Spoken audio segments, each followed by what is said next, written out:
service of Radio Algeria International. It's time for the news. Hello, you're listening to Radio Algeria International. Today's top stories. The head of the National Popular Assembly, Brahim Boughali, is in Buenos Aires to represent the President of the Republic, Abdelmajid Tebboune, at the swearing-in ceremony of Argentina's President Javier Milei, planned for today, Sunday.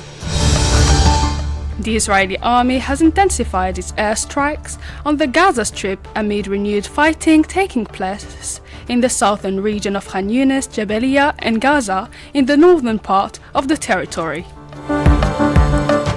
Today, December 10th, 2023, marks the 75th anniversary of one of the world's most groundbreaking global pledges, Universal Declaration of Human Rights, proclaimed by the UN.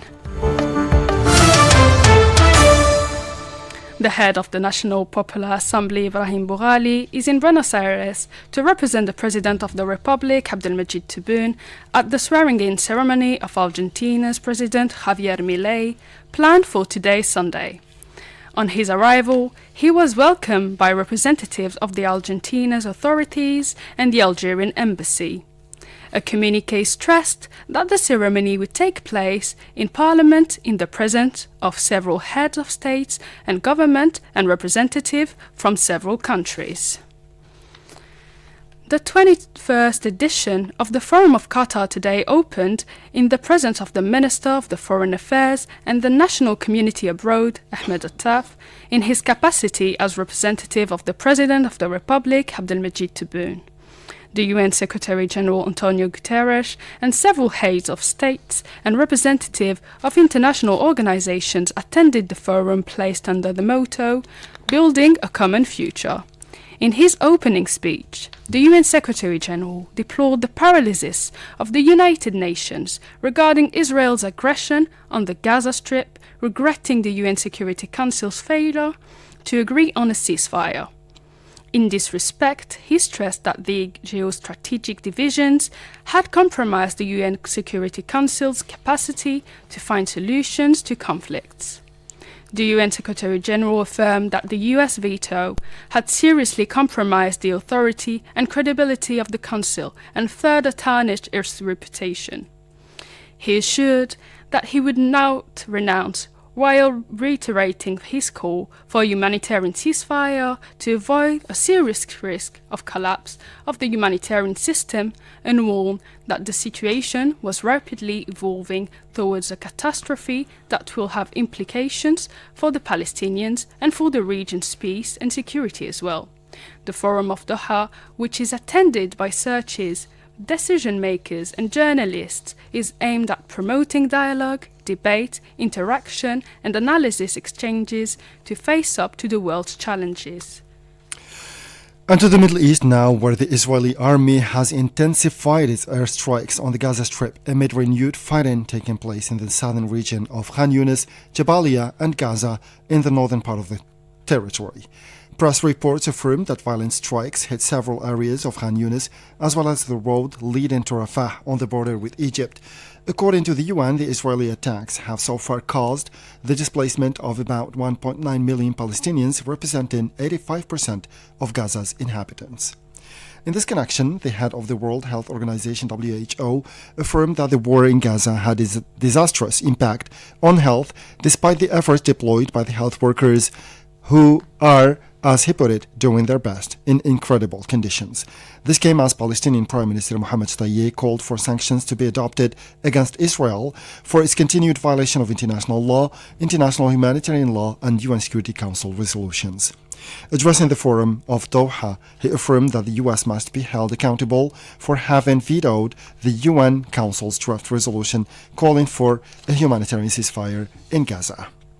In a similar move, the head of the Palestinian National Council, Ruhi Fatouh, today called on all the peoples across the world to put pressure on their governments to put a halt to the crimes of genocide, ethnic cleansing, and attacks on the civilian population in Gaza.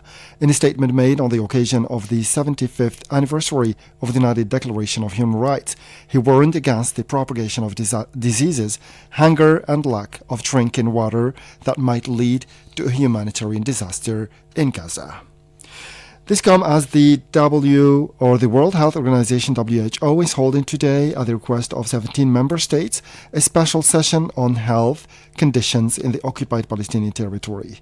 WHO affirmed it had received a request from 17 countries to hold the session, which will be devoted or convened by Director General Tedros Adhanom Ghebreyesus in consultation with the Qatari chair.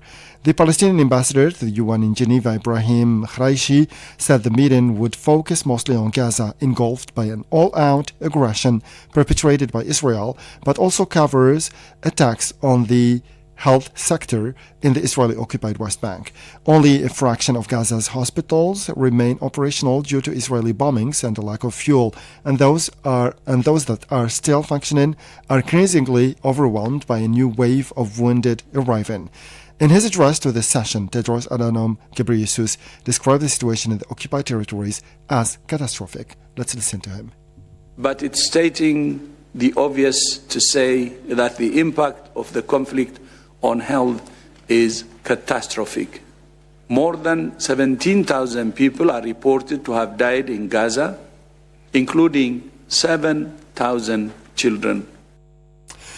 It's worth noting that according to WHO database, 427 attacks have been carried out against healthcare facilities in the Palestinian territories since the launch of the Israeli aggression on October 7.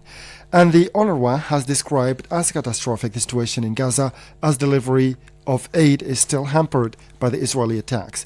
The UNRWA spokesman stressed that the agency's teams had distributed aid to only a very small part of Gaza's southern region, as the ongoing bombardments had made it impossible to reach several inhabitants. Thank you, Mohammed. Today, December 10th, 2023, marks the 75th anniversary of one of the world's most groundbreaking global pledges, the Universal Declaration of Human Rights. This landmark document enshrines the inalienable rights that everyone is entitled to as a human being, regardless of race, color, religion, sex, languages, political and other opinion, national or social origin, property, birth, or other status. The declaration was proclaimed by the United Nations General Assembly in Paris on December 10, 1948, and sets out for the first time fundamental human rights to be universally protected. The theme for Human Rights Day for 2023 is freedom, equality, and justice for all. In his address on the occasion of the UN Secretary-General, Antonio Guterres emphasized that the Universal Declaration is a roadmap, helping to end wars, heal divisions, and promote lives of peace and dignity for all. All human beings are born free and equal in dignity and rights. The iconic opening sentence of the Universal Declaration of Human Rights is as important today as it was when it was adopted 75 years ago. The Universal Declaration is a roadmap helping to end wars, heal divisions, and promote lives of peace and dignity for all. But the world is losing its way. Conflicts are raging. Poverty and hunger are increasing. Inequalities are deepening. The climate crisis is a human rights crisis that is hitting the most vulnerable hardest. Authoritarianism is on the rise. Civic space is shrinking, and the media is under attack from all sides. Gender equality remains a distant dream, and women's reproductive rights are being rolled back. Today, it is more important than ever to promote and respect all human rights, social, cultural, economic, civil and political, which protect us all. The Universal Declaration shows the way to common values and approaches that can help resolve tensions and create the security and stability our world craves. As we work to update the global frameworks and make them more effective in the 21st century, human rights must have a unique and central role. I call on Member States to use the 75th anniversary and the Summit of the Future next year to strengthen their commitment to the timeless values of the Universal Declaration. And on Human Rights Day, I urge people around the world to promote and respect human rights every day for everyone, everywhere. It's worth recalling that this year Human Rights Day comes in light of human rights abuses and violation in the Palestinian occupied territories, notably in Gaza, where thousands of people have been killed and injured by the Zionist war machine.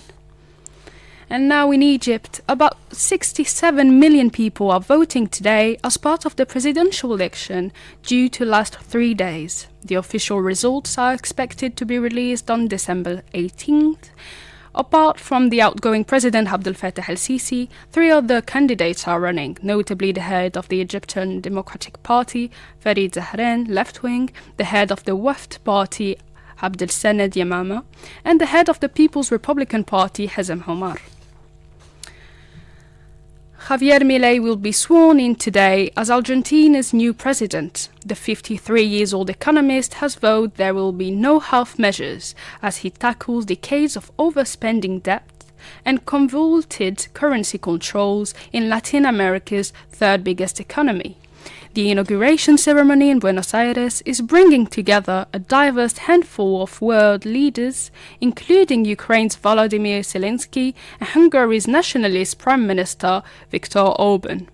Chile's leftist leader Gabriel Boric and the King of Spain Felipe VI are also attending, as is Brazil's former president Jair Bolsonaro.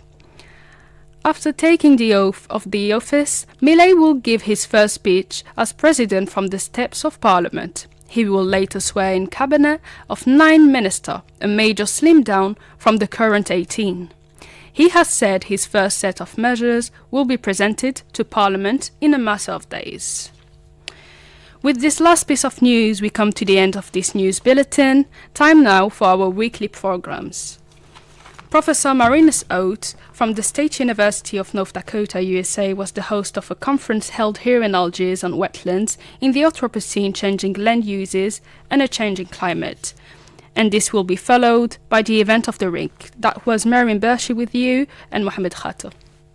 During the conference organized by the Algerian Academy of Science and Technology at the University of Science and Technology, Houari Boumediene, Professor Oates stressed the importance of urgently acting to preserve wetlands which are being polluted or drying. He added that wetlands are the most valuable ecosystems worldwide, and particularly in arid regions. They prevent water from being polluted, act as buffers against hydrological hazards such as drought and floods, support biodiversity, and provide important migration corridors. The land around us is among the most valuable agricultural lands in the world. Here's one reason why. They are hydrological buffers. They provide water during droughts. They collect the water and hold it. And when there are floods, they store it. If you take wetlands out, you get flash floods, you get places that are covered by water and flooding and a lot of damage. They clean our water very effectively. They remove 90%, if not more, of pollutants. And it is any pollutants, metals, organic pollutants, artificial hormones, you name it, they take it out. They even take out viruses and bacteria. I've seen systems that were built for the purpose. You put in polluted water one end, you can drink the water that comes out the other end. They do that very effectively. They provide habitat for animals and plants. They are migration corridors. Often in many places, they are the last places that are being impacted by building, and so they remain connected for animals and plants to migrate along. They provide food. Biggest crop in the world is rice. It's a wetland plant. But in many places in the world, fish, frogs, birds, they reproduce in it, and so very important. Materials, thatched roofs, papyrus, the first paper, that came from wetlands. In addition, he emphasized that protecting wetlands is no longer a choice around the world. Damaged wetlands must be restored, and new wetlands should be created to compensate for the loss. Moreover, wetlands can provide food, fish, rice, and other needed resources. We asked Professor Oates about how he considered raising awareness about global changes among local communities in wetlands. I think to do that, to bring together people of all these different levels of society. Rather than me going there and giving a lecture in some small community, that is not going to do it. But if you have groups,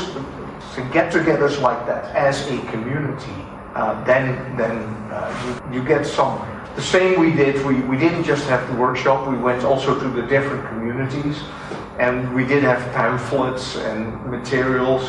And for every community, we gave all the materials we had to the local school, and they were delighted because they didn't have much materials. I think there needs to be more of that. And part of it is the responsibility of academics like me, and I'm sorry, Bujema, but you too, and every other, professor. There should be less of that distance and people talking with each other. The president of the Algerian Academy of Science and Technology, Mr. Mohamed Hicham Kara, told us that the Academy must share the results of the science research, whether they are found nationally or internationally. Cette rencontre qu'organise l'Académie algérienne des sciences et des technologies. The meeting is part of the activities organized by the Algerian Academy of Science and Technology with the aim of sharing the results of science produced at both the national and international levels, with scientists along with the society. I agree it is the role of the Academy and one of its duties, if I may say. And today we received an international expert, a high-level scientist who knows well wetlands, who told us about the current state of knowledge in this field. You know that wetlands are of major ecological importance at a global scale for their role in the preservation of the environment and biodiversity. That was the president of the Algerian Academy of Science and Technology, Mr. Mohamed Hicham Kara. The international event of the week. The Israeli army intensified this week its bombardments against the southern part of the Gaza Strip, worsening furthermore the humanitarian situation in the Palestinian territory. The Israeli tanks entered the main town of Khan Yunis and ordered tens of thousands of people to evacuate parts of the town and to stay inside designated shelters and hospitals in southern and central parts of Gaza. The evacuation order was condemned by the head of the UN Agency for Palestinian Refugees, UNRWA, Filippi Lazzarini, who warned that the order created panic, anxiety and fear, and stressed that at least 60,000 people were forced to move to already overcrowded UNRWA-run shelters and to push people to concentrate in less than one-third of the Gaza Strip. The head of the UNRWA made it clear that no place is safe in Gaza at a time when the UNICEF spokesman who recently visited Gaza was quoted by media as saying that a safe zone was a dangerous, false narrative. Asked if the expansion of the Israeli operations in the Gaza Strip, which were focused on the northern part of the territory, marked a new stage in Israel's action, our political analyst Hamoud Saleh had this to say. International law is clear. Settlements are illegal by international law and are considered a crime against humanity by international criminal court laws and regulations. What is lacking is the implementation of the principles of international law and holding Israel accountable for the violations. Since 1967, Israel has taken a systematic, intentional approach to use settlement as part of its colonial expansionist policies. This is reflected in the tolerant support, legally and through force, of the settlers. The Israelis have laws that enable settlers to seize Palestinian land. They have declared, according to some statistics, about 26% of the West Bank territory as state law, on which a settlement, as the reports indicate, can be built and issued legal means to expropriate Palestinian land, land for public needs, including roads, settlements, and park. In addition, there are more than 400,000 settlers out of 700,000 who are armed, and the current interior minister is openly arming more settlers. Along with this, the Israelis seize Palestinian property on a regular basis and demolish Palestinians' homes under the false claim they were acquired or built without a permit. It is these policies that resulted in the expansion of settlements, a number that grew from 250,000 in early 90s to 700,000 last year. What we're seeing recently, since October 7 in the West Bank, is another attempt the settlers are using to expand their colonial appropriation of Palestinians, Palestinian land, and the killing of innocent Palestinians. The settlers are using the war in Gaza as an opportunity to further advance their colonial agenda. The international community must find a better way to bring justice to the Palestinians and hold the Jewish state responsible for pursuing a crime against humanity in the West Bank against the settlers. The U.S. Secretary of State Antony Blinken stressed during a recent visit to the Middle East, the third in a few weeks, that he called on the Israeli authorities to take more effective steps to protect the lives of civilians and give access to humanitarian assistance. He reiterated that the imperative for the United States was that the massive loss of civilian lives and the displacement of the scale that was seen in Gaza's northern part could not be repeated in the south. Antony Blinken stressed the need to provide humanitarian protection to the civilians and to safeguard hospitals, facilities, and power stations in Gaza. Asked if the U.S. requirements marked a change in the tone of the U.S., Israel's main ally and major arms supplier, our political analyst Hamoud Salhi had the following. Israel atrocities in southern Gaza are part of its grand strategic plan to eradicate Palestinians. Israel, for that matter, is embarking on implementing what reports labeled as Netanyahu's plan to thin the Palestinian population in the Gaza Strip. According to an Israeli official, the plan has two elements. One, to use the pressure of humanitarian crisis and war to force Arab states to take Palestinians, and second, send the Palestinians to open routes for a mass escape to Europe and Africa, to European and African countries. This plan, as we know, has failed and continues to fail, and it will fail because the Palestinians, because of the Palestinian resilience and the resistance. As we know, Israel emerged from the temporary ceasefire defeated militarily, politically, and morally. So it was expected that it would resume its airstrike assaults on the population in the entire Gaza, including the north and the south. And it has moved tanks and troops in southern Gaza to cities of Khan Yunis, Bir al-Balah, among others, and also to several towns. So in addition to the constant non-stop air bombardment against the civilian, the Israeli army has been systematically pushing the Palestinians to get out of South Gaza, instructing them to go west, the coastal area, or further south toward Rafah, crossing with Egypt. And as noted earlier, this was part, or it is part, of what Netanyahu's plan to thin the population of Gaza. As the Israeli army pursued its attacks on Gaza, the Jewish settlers-related violence continued to rise in the West Bank. The ongoing violence carried out by Israeli extremists against the Palestinians in the West Bank has significantly increased since the Israeli army launched its operation in Gaza. This, Palestinians say, has been used as an opportunity by the Jewish settlers, backed by extremist government members, to seize more land. The UN recorded 314 settler attacks on Palestinians since Israel launched its operation on Gaza over 2 months ago. asked if the settlers' violence against Palestinians is addressed by the international community as the world commemorated this week the 75th anniversary of the Universal Declaration of Human Rights. Our political analyst Hamoud Salhi commented the issue.